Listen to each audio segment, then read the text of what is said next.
दोस्तों नमस्कार। प्रधानमंत्री मोदी खामोश हैं, लेकिन सरसंघ चालक मोहन भागवत खामोश नहीं है। पुलिस प्रशासन कई जगहों पर कार्रवाई करने से पहले खामोश हो जाती है, सत्ता की तरफ देखती है, लेकिन अदालतें खामोश नहीं होती है। दोनों के बीच एक तारतम्य है क्या? ठीक वैसा ही जैसा तारतम्य मोहन भागवत और नरेंद्र मोदी के बीच में है, देश के प्रधानमंत्री और सरसंघ चालक के बीच में है। क्योंकि स्वयंसेवक जब जमीन पर काम करता है और संघ के विस्तार के लिए काम करता है, तो वह जिन मुद्दों को उठाता है, जिन शब्दों को पिरोता है, उसके जरिए जिन बातों का एहसास कराता है, उसका एक ही मतलब होता है, भारत को हिंदुत्व के आश्रय देखने और समझने की प्रक्रिया में आपको खुद को ढालना ही होगा। इस आश्रय जो भी रास्ते में आएगा मिटा दिया जाएगा।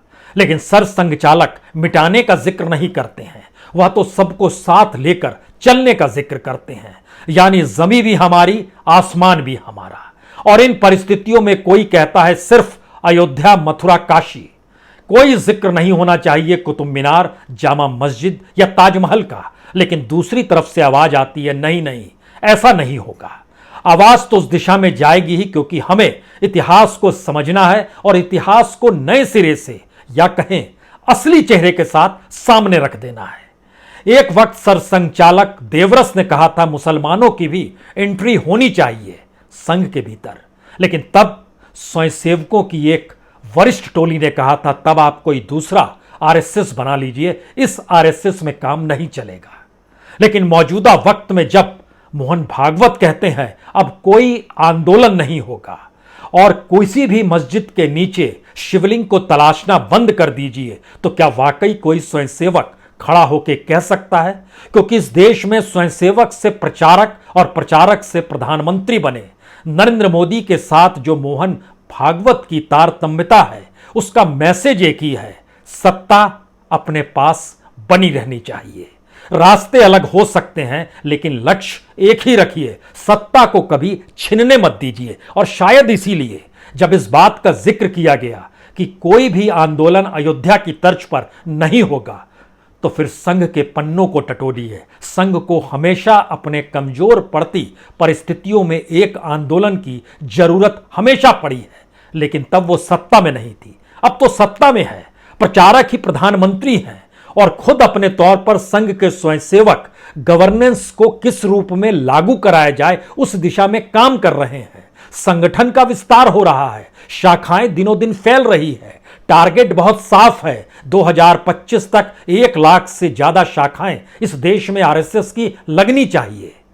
2025 100 बरस पूरे हो जाएंगे आरएसएस के, यानी 2024 की यह मुनादी है। जिस बात का जिक्र सरसंघ चालक मोहन भागवत ने यह कहकर किया, अब शिवलिंग मत खोजिए मस्जिदों के नीचे, अब आपको आंदोलन करने की जरूरत नहीं है, क्योंकि सत्ता हमारे पास है। इस पे वो साइलेंट हो गए और प्रधानमंत्री मोदी इसलिए खामोश रह गए क्योंकि अगर वह बोलते तो गवर्नेंस आड़े आती और इस देश का कानून आड़े आता। तो दोनों में कैसे तालमेल किया जाए, बात आज आंदोलन से ही शुरुआत करनी चाहिए। क्योंकि अयोध्या के आंदोलन को इस देश ने देखा है, उस पीढ़ी ने देखा है और उस पीढ़ी ने समझा है, जो आज छोटी है, जो बड़ी मैच्योर हो चुकी है।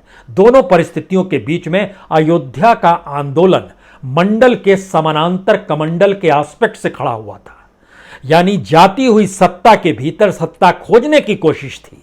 और वहीं से अयोध्या आंदोलन को विश्व हिंदू परिषद ने शुरुआत की। बीजेपी का साथ था, आरएसएस के स्वयंसेवकों का साथ था और जो हुआ सब हुआ।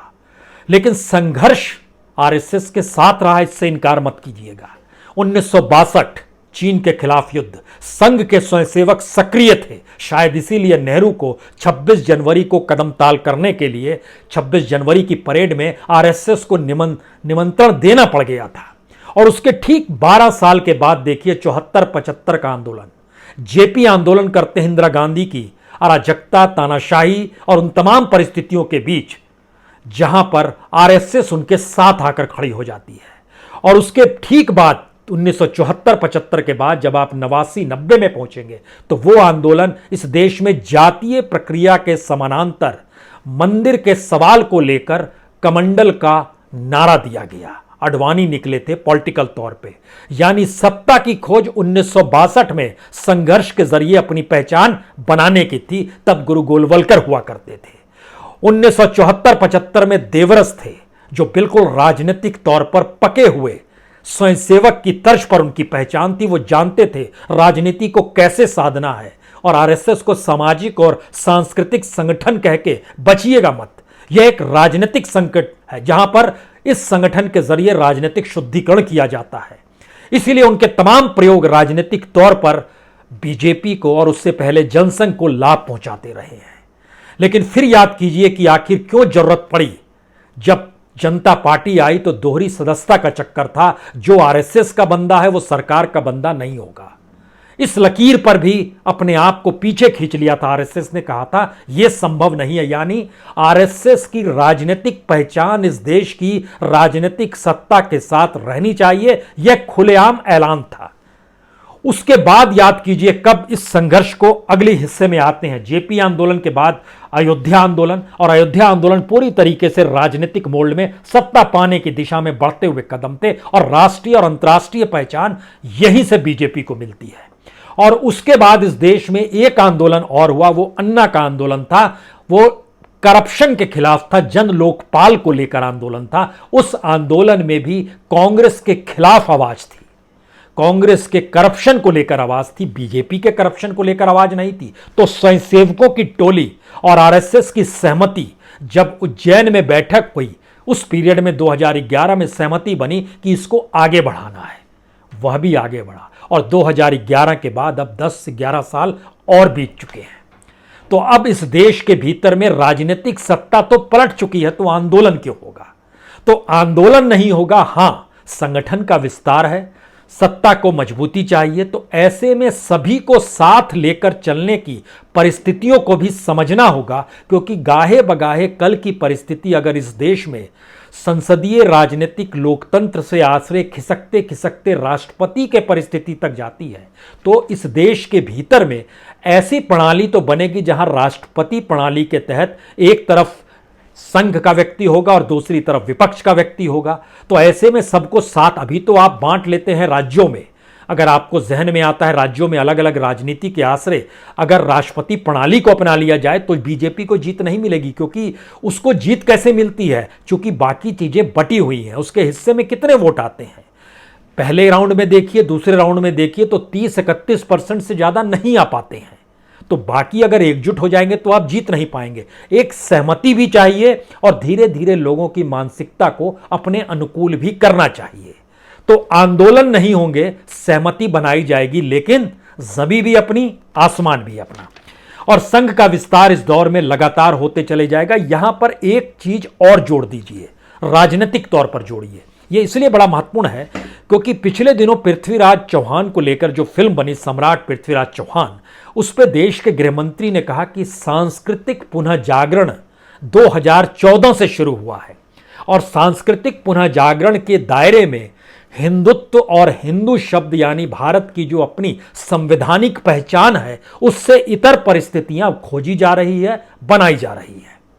तो क्या राजनीतिक तौर पर बीजेपी और सामाजिक और सांस्कृतिक तौर पर आरएसएस एक ही है? यकीनन एक ही है। लक्ष्य एक ही है, एक ही है। और उस लक्ष्य से क्या क्या साधने हैं यह एक दूसरी बात है। लक्ष्य पहला है, राजनीतिक सत्ता अब नहीं खोनी है। यानी इस देश की तमाम पॉलिटिकल पार्टीज में शायद वो ताकत नहीं बची जो वह बीजेपी के खिलाफ खड़ी हो सके। पैसे के तौर पर कमजोर हैं, संगठन के तौर पर कमजोर है, विचार के तौर पर कमजोर हैं, विजन के तौर पर कमजोर हैं। कांग्रेस अपने अतीत के आश्रय चीजों को आगे बढ़ाती है, लेकिन मौजूदा पीढ़ी अतीत को स्वीकार करने की स्थिति में नहीं है, क्योंकि वह वर्तमान को देखना चाहती है। सवाल सबसे बड़ा आरएसएस के सामने यही है, या उसका टारगेट यही है कि पॉलिटिकल पार्टीज बीजेपी को नहीं हरा पाएगी, लेकिन इस देश की जनता बीजेपी को हरा सकती है। तो जनता को साधने के लिए किस तरीके से अपने आप को उस जनता के सामने राजनीतिक तौर पर परोसा जाए, इसको लेकर सरसंघचालक से बेहतर और कौन एम्बेसडर हो सकता है इस देश की राजनीतिक सत्ता का, जो जिन बातों का जिक्र करे और वह मैसेज खुले तौर पर जाए कि हां ये लिबरल है, हाँ ये सेकुलर हैं, हाँ ये सबको साथ लेकर चलना चाहते हैं। यानी प्रधानमंत्री उस धारा में चलेंगे जहां 56 इंच का सीना होगा, ठसक होगी, अपनी ताकत का एहसास होगा, और दूसरी तरफ सरसंघचालक या आरएसएस की जो मौजूदगी होगी वह एक सामाजिक सांस्कृतिक तौर पर सबको साथ लेकर मुलायम तरीके से चीजों को परोसने की होगी। यानी दो स्थितियों में खुद को रखते हुए चीजें आगे बढ़ेंगी। अब यहां से अगला सवाल निकलता है कि क्या वाकई अयोध्या, काशी, मथुरा के बाद जो लोग जिक्र कर रहे हैं, कुतुब मीनार, जामा मस्जिद, ताजमहल या फिर लखनऊ के टीले में जो मस्जिद है उसका जिक्र कर रहे हैं, तो अतीत पर कोई बहस नहीं चाहता है क्या? या अतीत को खंगालने की कोशिश नहीं हो रही है? या जिन बातों का जिक्र हो रहा है कि जो 400, 500, 600 बरस पहले कितने मंदिर तोड़े गए, उन मंदिरों के नीचे खंगाला जाए? और देखिए ध्यान से, अज्ञानता को ज्ञान बनाकर परोसने की कोशिश इसी दौर में हो रही है। ऐसा नहीं है कि पहले नहीं होती थी, पहले भी होती थी, लेकिन पहले लोगों का ध्यान नहीं जाता था। मसलन एक तो देश के गृह मंत्री ने जो सांस्कृतिक पुनः जागरण शब्द का इस्तेमाल किया, उस शब्द का क्या मतलब है, क्या वो बता पाएंगे, उसकी व्याख्या कर पाएंगे, यह एक सवाल है। लेकिन जैसे ही आप सांस्कृतिक पुनः जागरण शब्द करते हैं, वह एक हिंदू धर्म में लपेटी हुई शब्दों का जाल सा लगता है। दूसरी अज्ञानता, अक्षय कुमार ने कहा कि भाई हम लोगों ने आक्रांताओं के बारे में तो पढ़ा है, लेकिन हिंदू सम्राटों के बारे में नहीं पढ़ा है। अब उनकी पढ़ाई कहां हुई है वो जाने, लेकिन हम लोगों ने इस देश के भीतर में सरकारी स्कूलों में शिक्षा प्राप्त की है और वहां पर एनसीईआरटी की किताब पढ़ाई जाती थी। पृथ्वीराज चौहान एक चैप्टर था। यानी इस देश के बच्चे जो एनसीईआरटी की किताबें पढ़ते हैं वो जानते हैं, लेकिन अब वो नहीं जानते हैं तो उन्हें लग रहा है कि सबको जानना चाहिए। सभी जानते हैं, और इतिहास को लेकर जिन बातों का जिक्र सरसंघचालक ने किया, हमें लगता है उसको भी समझने की जरूरत है। इतिहास वो है जिसे हम बदल नहीं सकते। सही बात है, इस बात का जिक्र मोहन भागवत जी ने किया। इसे ना आज के हिंदुओं ने बनाया और ना ही आज के मुसलमानों ने, यह भी सही है। यह उस समय घटा। हर मस्जिद में शिवलिंग क्यों देखना, उससे पहले कितने मंदिर तोड़े और क्यों तोड़े गए, अब उस पर क्या चर्चा करना। इन बातों का जिक्र जब सरसंघचालक करते हैं तो उसमें एक चीज और टटोलिए, कौन हिंदू कौन मुस्लिम, और मुस्लिम की राजनीतिक मौजूदगी को कौन खत्म कर देगा इस देश के भीतर में। और पार्लियामेंट तक में राजनीतिक सत्ताधारी दल के पास एक मुस्लिम सांसद नहीं होगा। इस देश की विधानसभाओं में एक भी एमएलए नहीं होगा जो चुना गया हो।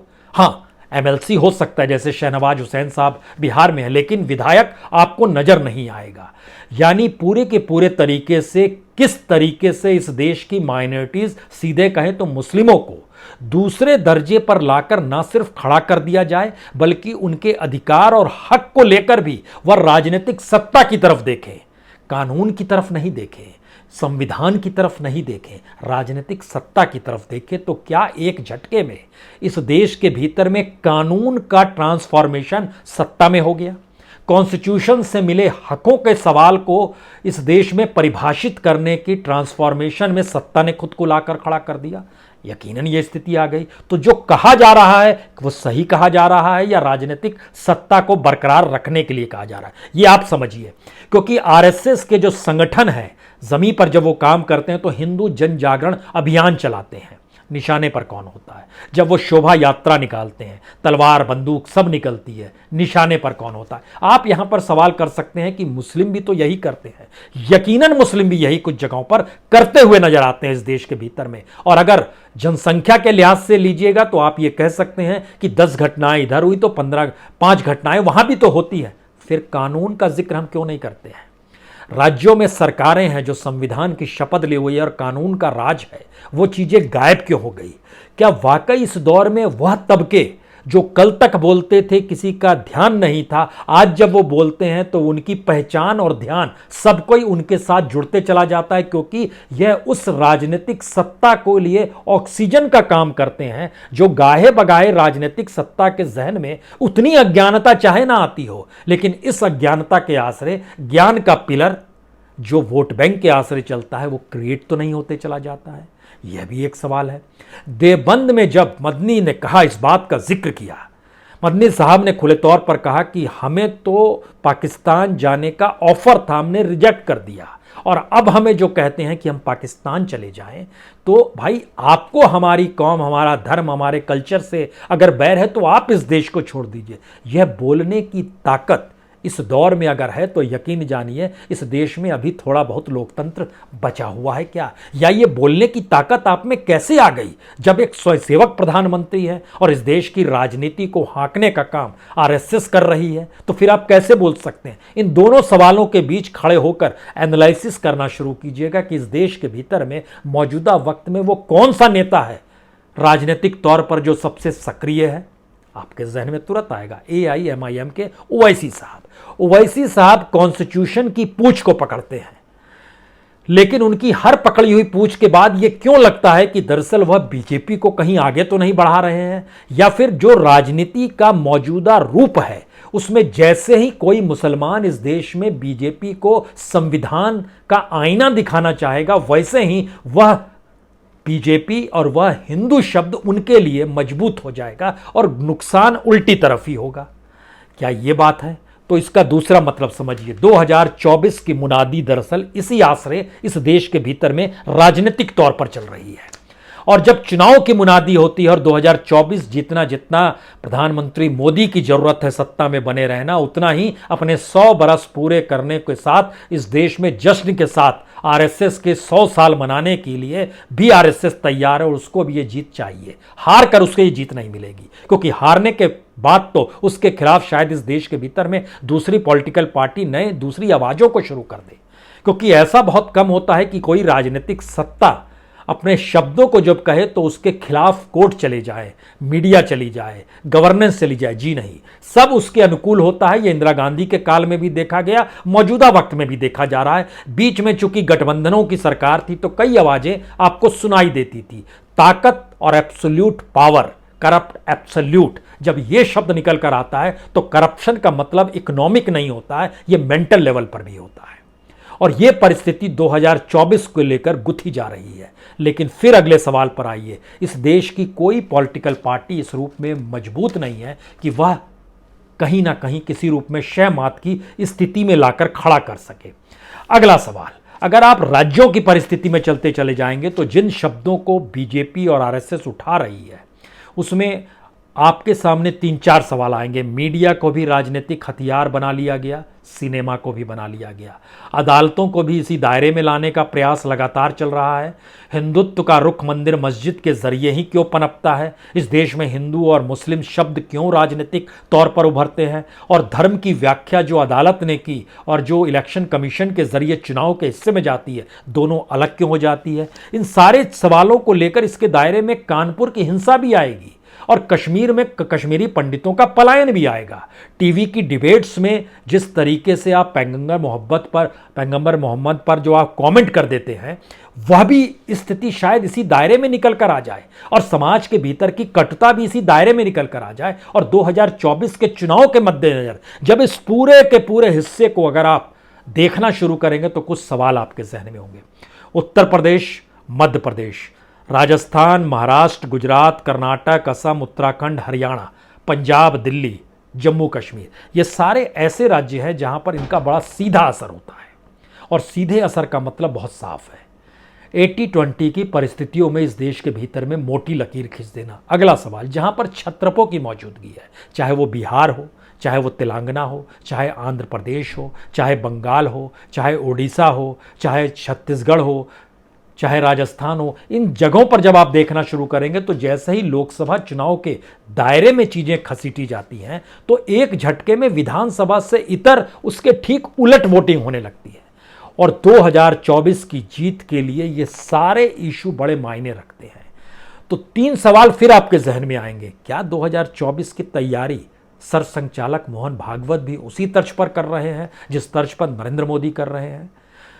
दूसरा सवाल, क्या वाकई 2024 को लेकर सत्ता और विपक्ष दोनों की भूमिका में बीजेपी और आरएसएस को या नरेंद्र मोदी या मोहन भागवत को अपने आप को प्रोजेक्ट करना पड़ रहा है जिससे चीजें उनके अनुकूल रहे? और तीसरी स्थिति, क्या वाकई हिंदू और मुस्लिम शब्द को लेकर और ये धर्म के आश्रय जो वोट बैंक की तैयारी इस देश के भीतर में की जाती है और जिन मुद्दों को खंगाला जा रहा है, आने वाले वक्त में ये और तीखे हो जाएंगे? यकीनन तीखे हो जाएंगे। अब इन 3 मुद्दों से जब आगे आप निकलते हैं तो जरा और परखिए इसमें कि दूसरे लोग क्या कर रहे हैं, दूसरे नेताओं की स्थिति क्या इसको काउंटर करने की है। 3-4 नेता इस देश के भीतर में आपको दिखाई देंगे, जैसे शरद पवार एक ताकतवर नेता है, लेकिन क्या वो कहीं से चैलेंज दे सकते हैं? नहीं दे सकते हैं। ममता बनर्जी बंगाल से, क्या वो चैलेंज दे सकती है? नहीं दे सकती है। केजरीवाल एक मॉडल लेकर चले हैं, लेकिन उनके आंदोलन को सफल बनाने से लेकर कांग्रेस को मारने तक की परिस्थिति में जब आपके पीछे यानी आम आदमी पीठे के पीछे जब आरएसएस के स्वयंसेवक नजर आते हैं और उसकी जरूरत है कि कांग्रेस को मारने के लिए इसको खड़ा किया जाए, तो फिर लगता है कि यह भी नहीं आगे बढ़ पाएंगे। चौथी स्थिति में खुद कांग्रेस आ जाती है, या उससे पहले देखें तो केसीआर की यह ताकत नहीं है, हेमंत सोरेन की यह ताकत नहीं है, नवीन पटनायक की यह ताकत नहीं है। और कांग्रेस की मुश्किल क्या है, ये तो राज्यसभा चुनाव में नजर आ रहा है। हुड्डा के सामने मजबूरी है कि अपने आप को हरियाणा में कांग्रेस का सबसे प्रमुख बनाए रखना है, तो विधायकों को एकजुट रखिए, कम से कम राज्यसभा की सीट दिला दीजिए। तो विधायकों को एक साथ बंद के 5 सितारा होटल में भेज देते हैं। यही काम महाराष्ट्र में हो रहा है, राजस्थान में यही काम हो रहा है, छत्तीसगढ़ में इसी तरीके से चीजें साधी जा रही हैं। यानी अपनी अपनी सत्ता को बचाने के लिए कांग्रेस के नेता जब अपने ही हाईकमान के सामने खुद को प्रूफ करने के लिए लग जाएं, तो वो पॉलिटिकल पार्टी एक पार्टी के तौर पर नजर नहीं आएगी, वो राज्यों में बटी हुई, नेताओं में बटी हुई पार्टी होगी जो बहुत कमजोर होगी, तो वह भी चैलेंज नहीं कर पाएगी। लेकिन इस पूरे परिस्थितियों से गुजरते गुजरते आपके जहन में एक सवाल इसके बाद आएगा, तो क्या वाकई जनता राजनीतिक दलों के आश्रय आगे बढ़ती है? जनता खोजती तो है विकल्प, लेकिन जनता के सामने पहली बार मुश्किल यह है कि विकल्प नहीं है, लेकिन मुश्किलें उसकी बढ़ती चली जा रही है। महंगाई हो, बेरोजगारी हो, जिंदगी जीने की प्रक्रिया के भीतर बैंक में जमा पैसे, हर तरह से वो संकट से घिरती चली जा रही है। तो क्या जनता खड़ी हो शायद उसी को भुलाने और भटकाने के लिए? जरूरी है जो कानपुर में हुआ, जरूरी है जो कश्मीर में हो रहा है, जरूरी है जो ज्ञान व्यापी में हो रहा है, जरूरी है जो ताजमहल का जिक्र हो रहा है, जरूरी है जो जामा मस्जिद का जिक्र किया, जरूरी है क्या? ये सारे सवाल हैं। और अगर ये जरूरी है तो फिर 3 बातें फिर निकल कर आती हैं। पहली बार, आरएसएस ने अपनी उस लकीर को छोड़ दिया जो लकीर उस संगठन की पहचान रही। लेकिन इससे जुड़ा हुआ दूसरा सवाल है, इससे पहले आरएसएस कभी भी राजनीतिक सत्ता में नहीं थी। अटल बिहारी वाजपेयी के समय थी जरूर, लेकिन वो गठबंधन की सरकार थी, और गठबंधन की सरकार में अपनी पहचान को बरकरार रखने के लिए वाजपेयी भी स्वयंसेवक थे, प्रचारक थे। सत्ता मिल गई, जैसे नरेंद्र मोदी है, स्वयंसेवक, प्रचारक और प्रधानमंत्री बन गए, लेकिन यहां पूरी ताकत के साथ है, बहुमत साथ है। तो वहां पर संगठन को बनाए रखने के लिए स्वदेशी का जिक्र होता था। इंश्योरेंस और डिफेंस सेक्टर में एफडीआई नहीं आए, विदेशी निवेश ना हो, इसका जिक्र होता था। छोटे व्यापारियों का जिक्र होता था। यशवंत सिन्हा की कुर्सी इसीलिए वित्त मंत्री के तौर पर गई थी क्योंकि वह स्वदेशी को छोड़कर उस कैपिटलिज्म और उस मार्केट इकोनॉमी में आकर फंस गए थे, जहां पर आरएसएस को लग रहा था कि उसकी मौजूदगी का मतलब क्या है। लोग सवाल करेंगे, अरे आप ही का स्वयंसेवक तो प्रधानमंत्री है, उसी की सरकार है, फिर आप क्यों नहीं कुछ कर पाते हैं? लेकिन ये सारे सवाल अभी डाइल्यूट हो गए, क्योंकि राजनीतिक सत्ता को बनाए रखने के लिए जिन आर्थिक रास्तों पर चलना है और आंदोलन को बनाए रखने के लिए जिन आंदोलनों को खड़ा करना है, दोनों अगर एक साथ सत्ता पाने के लिए मिल जाए तो फिर भूल भुलैया, असमंजस की स्थिति, भुलावा पैदा करना और 2 बातों को 2 मुंह से बुलाकर 2 तरीके से सत्ता और विपक्ष में खुद को खड़े कर देना, यही परिस्थिति मौजूदा वक्त का आखिरी सच है। ऐसे में एक सवाल, आखिरी सवाल, जब 2014 में जितना मोदी के लिए जरूरत है चुनाव जीतना, उतना ही मोहन भागवत के लिए आरएसएस को बरकरार रखने की भी जरूरत है। और खास तौर से इस मौके पर अंतर्राष्ट्रीय तौर पर देखिए तो 2 दिन पहले ही अमेरिकी विदेश विभाग ने, उसकी एक इंटरनेशनल रिपोर्ट आती है, स्वतंत्रता रिपोर्ट उसको कहते हैं, धार्मिक स्वतंत्रता रिपोर्ट, जो 2021 के, उसने भारत पे कमेंट किया। उन्होंने कहा कि भारत में लोगों के साथ साथ धार्मिक स्थलों पर हमले बढ़ गए हैं। मैसेज साफ है, इंटरनेशनली भारत की परिस्थिति को दुनिया देख रही है और उस दृष्टि से देख रही है जहां पर वह मानकर चल रही है कि जो आरएसएस का एजेंडा है वह इस देश में लागू किया जा रहा है, वो मान रही है। हालांकि सरकार ने इसका विरोध किया और जवाब भी दिया कि ऐसा नहीं है, ये पक्षपातपूर्ण रिपोर्ट है। हर नागरिकों को धार्मिक स्वतंत्रता का हक है और मानवाधिकारों की रक्षा के लिए हमारे पास एक पूरा पुख्ता तंत्र है, इस बातों का जिक्र किया गया। लेकिन यहाँ से 2-3 बातें आखिर में, जो बहुत गंभीर बात है, इस पे कभी हम लोग चर्चा करेंगे, होगा तो कल ही करेंगे। अंतर्राष्ट्रीय दबाव भारत की राजनीति में बहुत पहले से रहा है और राजनीतिक सत्ता को बनाने और बिगाड़ने की परिस्थितियों में उसका हस्तक्षेप लगातार रहा है, क्योंकि ये बड़े प्लेयर्स दुनिया को कैसे चलाना है उसके लिए करेंसी को अपनी हाथ में लेते हैं। और भारत की करेंसी अगर डॉलर के मुकाबले कम है तो दूसरी तरफ जो डिजिटल करेंसी आ रही है, क्रिप्टो करेंसी जिसका जिक्र होता है, उसको भारत में जो स्पेस और जगह दी गई है वो अंतर्राष्ट्रीय दबाव है।